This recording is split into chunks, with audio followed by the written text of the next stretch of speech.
Welcome to the Talking with Tech podcast. Here I am sitting on the couch next to Rachel Madel. Because we're in person together. I know, we're in Boston, I Chris. think the last time we recorded in person, you were in my car. You were visiting in Virginia. And do you remember we saw that it was like a turkey on the side of the road? Yes, that's right. Also, we crushed so many podcast banters in that car ride. We did. They were really good. It was really good when we're in person and we can actually see each other. And here we are again, because we're about to present tomorrow our coaching talk, which, fun fact, that was the first thing you and I ever presented together.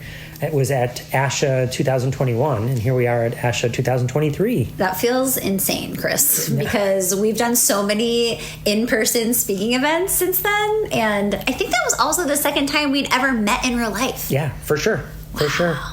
That's crazy. Wow, that's great. So, here we are today. Tomorrow is when we're actually going to the conference. Are you looking forward to the conference? Yeah, I'm excited. There's a lot of people here that I want to see, a lot of presentations I'm excited to go to. Of course, I'm excited to present with you just because I love presenting with you, and also I love talking about coaching. So really pumped to see who's there, and it's just like a fun energy. I feel like at ASHA, and a lot of people are kind of there that I haven't seen in a while, and it's just nice to make connections with people in real life, because oftentimes we're just connecting through, social media and online channels, and so it's nice to actually be in person with people. Yeah, for sure. Seeing people in person who are like your extended family, it's just great to catch up, right? Absolutely. I mean, actually, like us, we don't get to see each other in person very often either.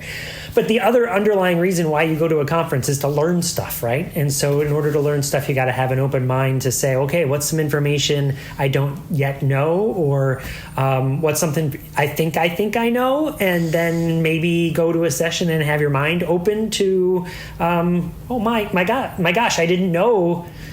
I didn't think of it that way before, or right? Is that a fair way to look at going to a conference? Yeah, I think that, for me professionally, I'm always eager to get new ideas, and there's no shortage of new ideas, which is awesome that we're living in a time where information is shared so quickly and easily. And I'm really just always curious. I've been very hungry for information. That's definitely part of who I am as a person, and definitely as a clinician. And I'm excited to, hear people's ideas and then figure out how I can start incorporating some of them into my clinical practice and seeing kind of how it goes. Mm-hmm.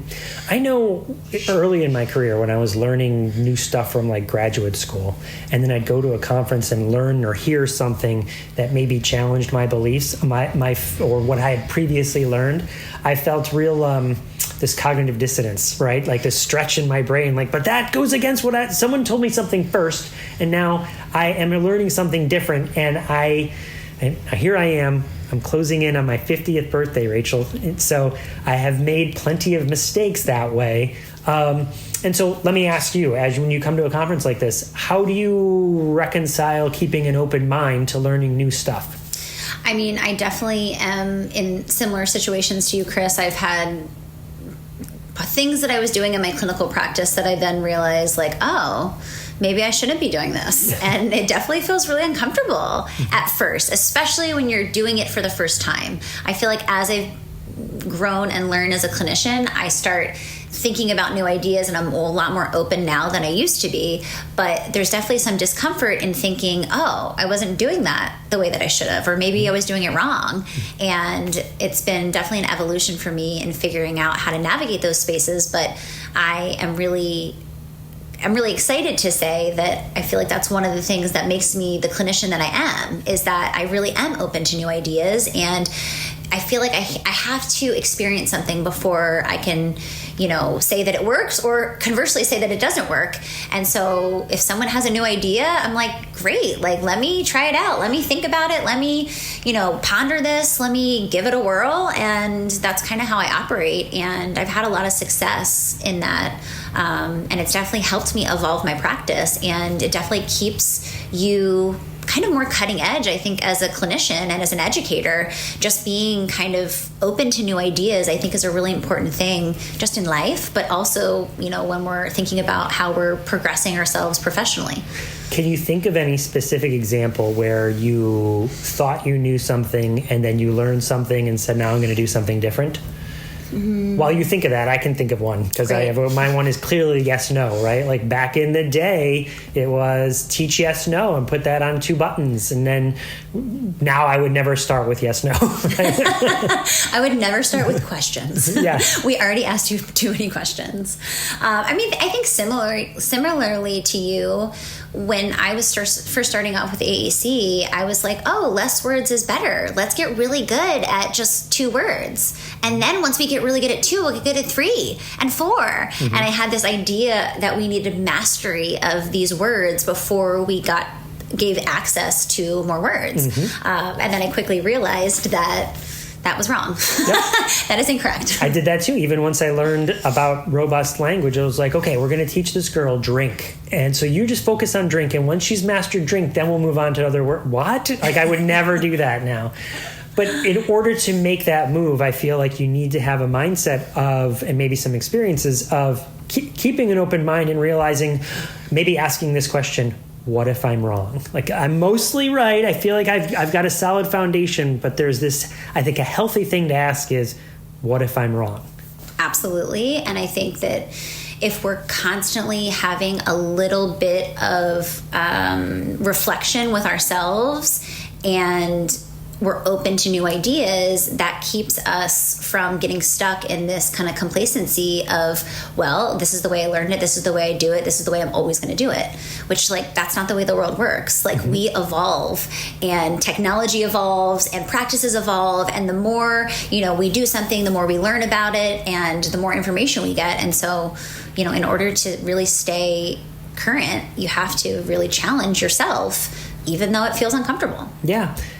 In my own mind, the way I try and reconcile that, it's sort of like a rule of my life, I think. Rule's a tough word. A guide is the 80-20 rule. When we say 80% core and 20% fringe, let's teach it that ratio.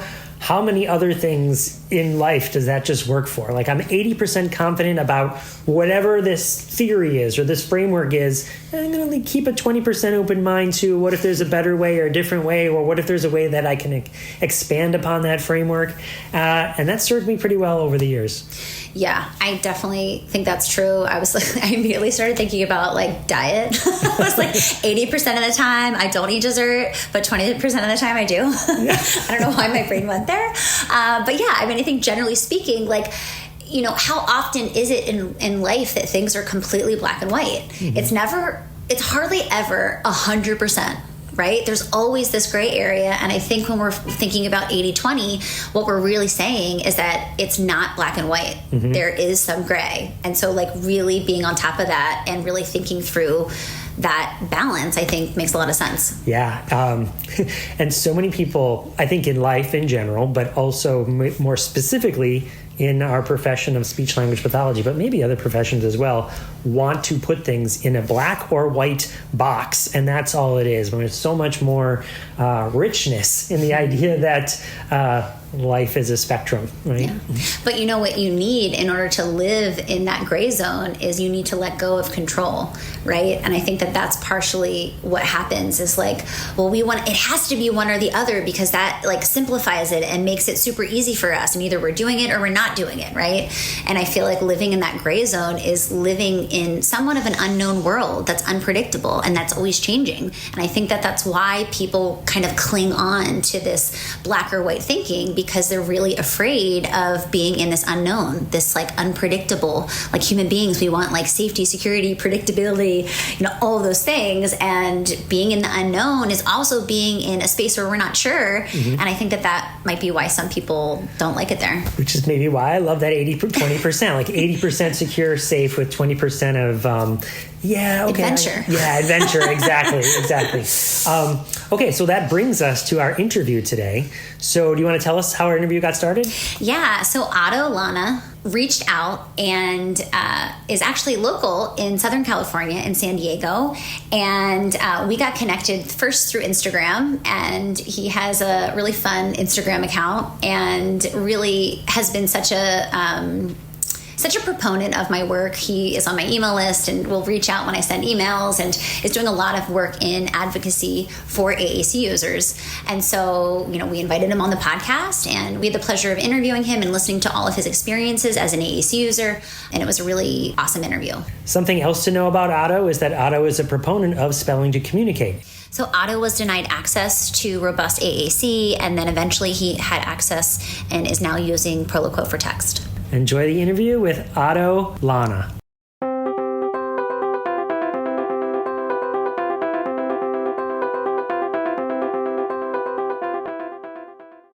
We'd like to thank all of the wonderful Patreon supporters who make this show possible. This podcast is funded by listeners just like you who've signed up at patreon.com/talkingwithtech to show their support. Because of the generosity of our amazing Patreon community, we're able to pay Luke and Michaela, our podcast producer and audio engineer, who keep the show looking and sounding great. Patreon supporters also receive bonus content, such as early access to interviews, behind-the-scenes recordings, additional curated resources and materials, and so much more. Check it out at patreon.com/talkingwithtech. Now let's head back into the episode.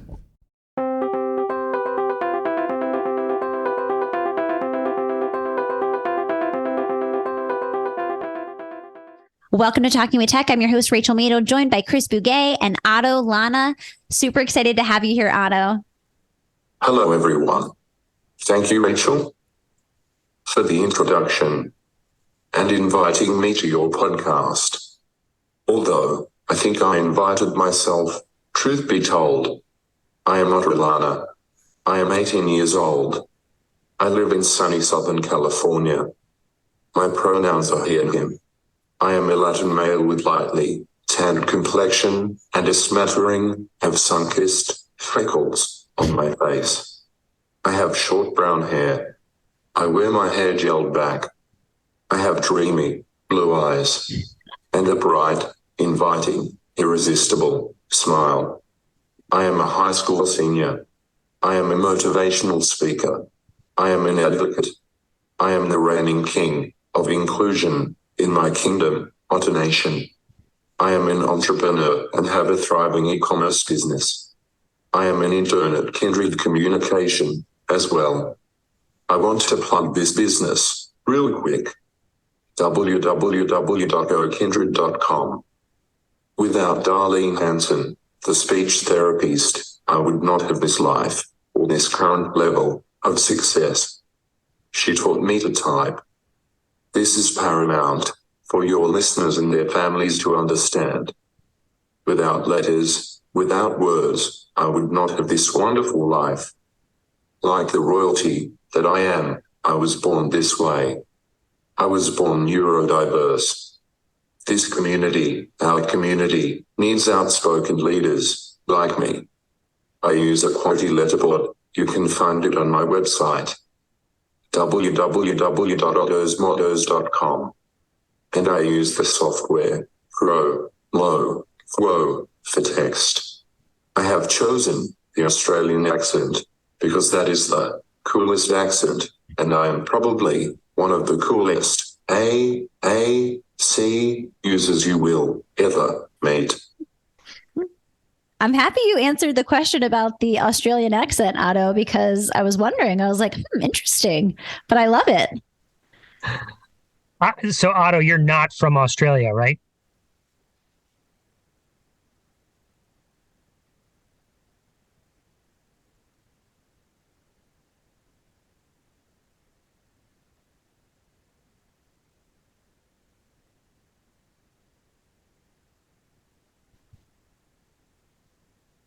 No, but I'm cool like an Aussie.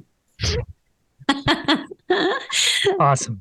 Well, all right, let me ask you a next question. I heard you say that you use a QWERTY letterboard and that you use Proloquo for text. How were you first introduced to AAC, and how has it helped you? Let's be clear. I have had AAC since I was 4. I had a Dynabox and an Alt Chat and a Tango. But it was not until I was nearly 10 years old that I was given 26 letters. Those other devices were used as electronic PECs. There were picture icons with robotic voice simulation used to request items or activities predetermined by the adults in the room. I had no agency and was not presumed competent. But with 26 letters, I could speak my truth. Letters create words, and words create worlds. I now had the tools to have a future. Awesome, Otto. Thank you for sharing that, because I think that we're a big proponent of literacy and AAC on this podcast. And I think that oftentimes we hear stories similar to yours in that, you know, there was not the presumption of potential for our students with complex communication needs, especially when we have students who are non-speaking. So I'm really happy to hear, you know, all about your experience. And, you know, you were given access, it sounds like, to a symbol-based system initially. So can you talk about, you know, the difference between the icon-based system and typing for you? And, you know, you obviously chose typing over the icon-based system, and you're using Proloquo for text. So can you talk a little bit about that preference?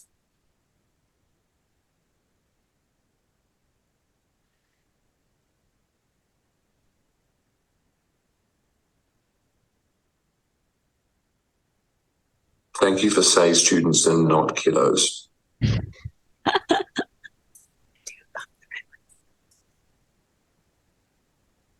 Icons are clunky and are just inadequate.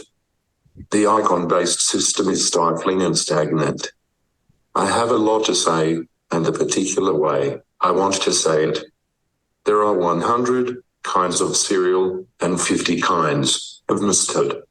Why would someone think a cartoony drawing of a yellow bottle or a rectangle box with a bow on it be acceptable? Communication is a basic human right, and freedom of expression is a First Amendment right. But then, no one is teaching civil rights or constitutional rights in special education. If they did, there would be a whole new level of protesting.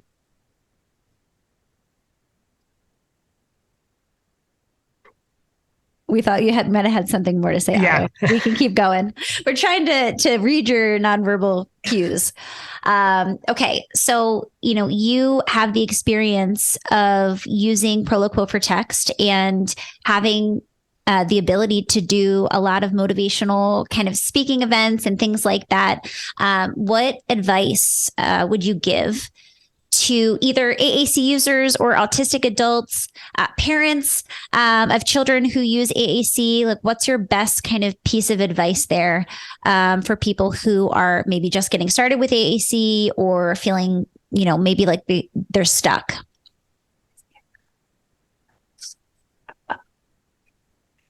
Don't give up.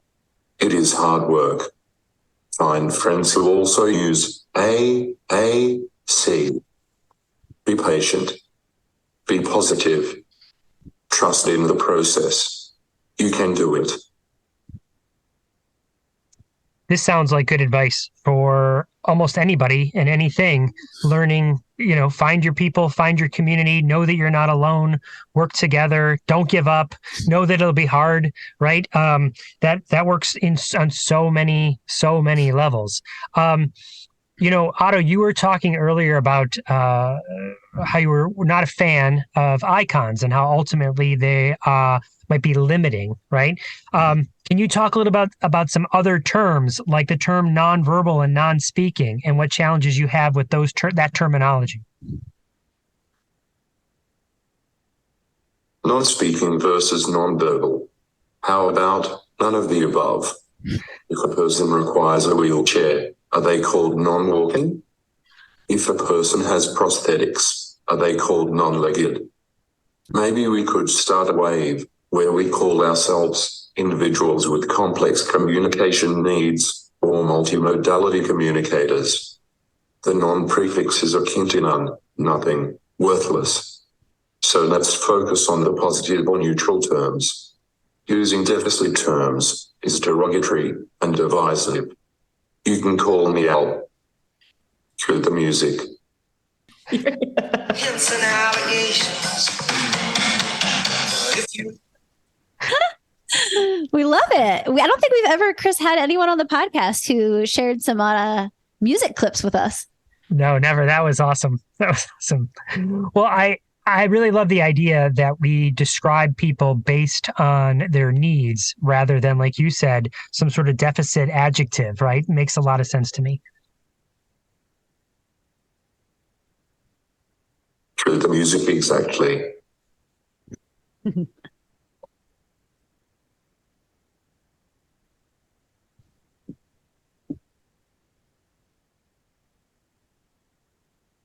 That's where we get stuck in proving our worth. Yeah, absolutely. We definitely shifted from nonverbal, or at least I have shifted to non-speaking. But I completely agree with your sentiment. There's a lot of negative connotations just with, the word or the prefix non, right? It's like it coming from a place of deficit or lack. So I like the multimodality communicator. I also tend to use individual with complex communication needs, just because I feel like it doesn't have those same kind of connotations.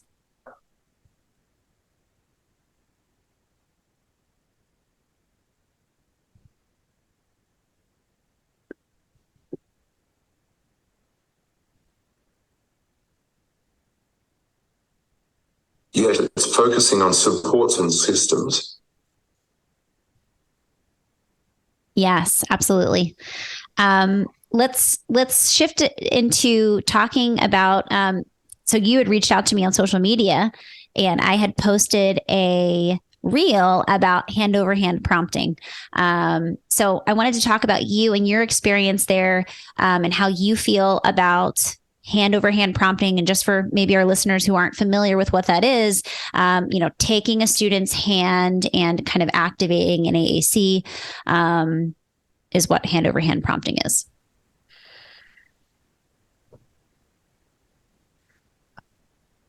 Well, the problem is you do not make muscle memory. You do not make new neural pathways when you are a passive participant. You have no agency. You are getting bullied. I love your term, body autonomy. FC has a hand-under-hand method, and it gives negative resistance. It feels like when you pull your arm through water, like when you are swimming. This gives you time to slow down, to think, to organize, to plan. Typing has everything to do with motor planning. But if someone is doing all the planning for you, like in hand over hand, you're not making any plans yourself. It is interesting that hand over hand is the go-to method for everything in special education. But when someone even thinks about skin-to-skin contact in regards to communication, controversy erupts. It can't be real. It must be fake. There is skin-to-skin contact. Holy smokes.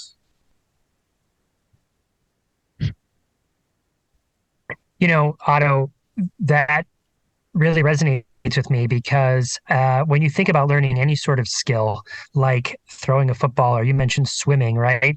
Someone's not grabbing someone else's hand and forcing them to do it and doing it like me, how I'm going to show you how to throw it by grabbing your hand and throwing the football for you. But you might give some gentle support, or show a video. First, start with a video, or start with watch me how I do it.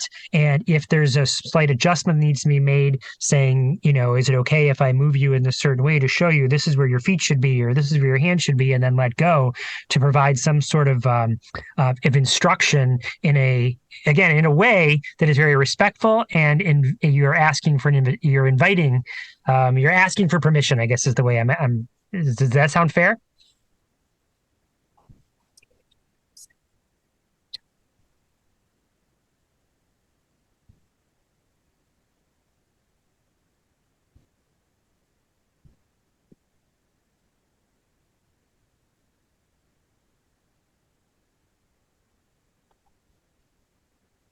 From your conversations about the way my body can move in more efficient ways is helpful, but when you are presumed to have no receptive language, no one explains things to you, they just grab you. Yeah.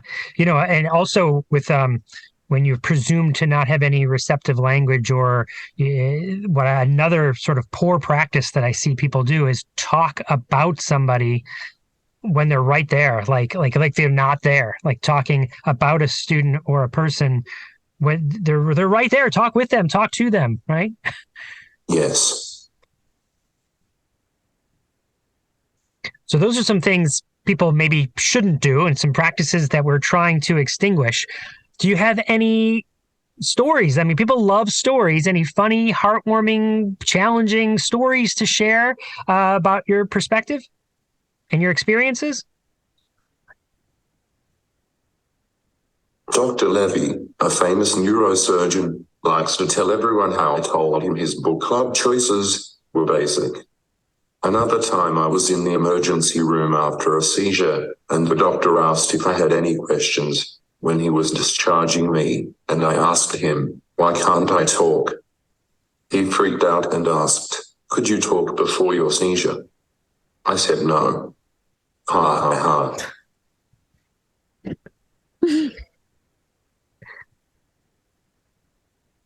He thought the seizure caused you to not be able to speak anymore. Yes. Okay, Otto, there's one question that we ask everyone on the podcast who comes on, or at least I do. If you had a billboard that everyone read, what would your billboard say? That's right. Yeah. I have so many. Make impossible your bitch. You can't say low functioning without a big F-U. One finger, 26 letters, infinite possibilities. Buy merch with a message. Go to www.ottosmottos.com. I love it. I love it. So I love that so much too, Rachel. That is so, Otto, you're making me smile and making me laugh. Yeah, I wish this is audio only, but we have big smiles over here as we're recording this interview. Otto, you're doing a lot of entrepreneurial work and a lot of speaking events and things like that. What's next on the horizon for you? And, what are some of your goals in the future as an advocate? What's next? World domination, of course. But seriously, I am presenting in January with my best friends, Bella and William, in Sacramento for the El Dorado Charter Selpa, their annual conference. We are planning a visit to the governor's office as well.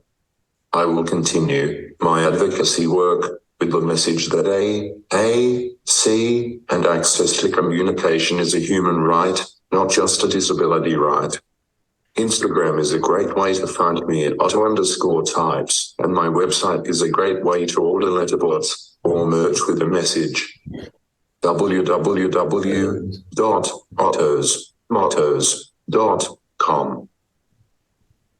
Yes, and we'll definitely link to that in the show notes, Otto, so people can connect with you on social media, can find your website. Thank you so much for coming on and sharing your perspective. We really appreciate listening to AAC users, amplifying their voices on this podcast, and you have a unique perspective and also are just super fun to hang out with. So thank you so much for taking the time to come on today and talk with us. Thank you for the generosity of your time and for leading the charge to change the way people view access to communication and normalizing individuals with speech-related disabilities. It's been a blast.